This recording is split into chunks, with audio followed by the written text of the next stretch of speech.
Junior ডাক্তারদের এই কর্মবিরতি সিদ্ধান্ত এটা দুর্ভাগ্যজনক।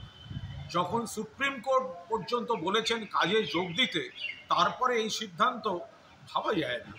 মাননীয় মুখ্যমন্ত্রী বারবার চেষ্টা করেছেন, আলোচনা করেছেন, কথা বলেছেন, যেখানে পরিকাঠামো এবং নিরাপত্তা ব্যবস্থা, নজরদারির ব্যবস্থার সমস্ত কাজ চলছে, সেখানে দাঁড়িয়ে এই পুজো উৎসবের মরশুম, ওদিকে বন্যা, এই অবস্থায় আবার কর্মবিরতি, এটা কারা করছেন, কাদের পরামর্শে করছেন, কেন করছেন? সাধারণ মানুষ, গরিব মানুষ যারা সরকারি স্ট্রাকচারে যায় চিকিৎসার জন্য, তাদেরকে আপনারা বাধ্য করছেন হয়রানি থেকে প্রাইভেট হাসপাতাল, নার্সিংহোমের দিকে যেতে। বেশি খরচা হবে, স্বাস্থ্যসাথী কার্ড থাকলে বাঁচোয়া, নইলে প্রচুর বিল। এটা কি হচ্ছে? সুপ্রিম কোর্টে আপনাদের লয়ার বলছে আপনারা কাজ করছেন বা কাজ করবেন।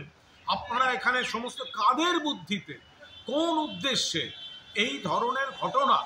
আরজি কর, তার তদন্তে এখন সিবিআই, যে অ্যারেস্ট হয়েছে সেটা কলকাতা পুলিশ করেছে, তদন্তে সিবিআই, আর অন্যদিকে সুপ্রিম কোর্ট হচ্ছে মামলাটি দেখছে।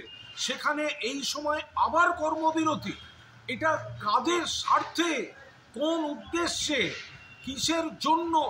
এত মানুষের এই সময়টা চিকিৎসার জরুরি পরিষেবার দরকার হতে পারে, বন্যা পরিস্থিতি রয়েছে, পুজো এবং উৎসবের মরশুম রয়েছে, এত মানুষের অর্থনীতি জড়িত, সেখানে আপনারা এক সাধারণ মানুষের কথা না ভেবে, এটা কাদের পরামর্শ, কারা চাইছে এই ধরনের পরিস্থিতি তৈরি করতে?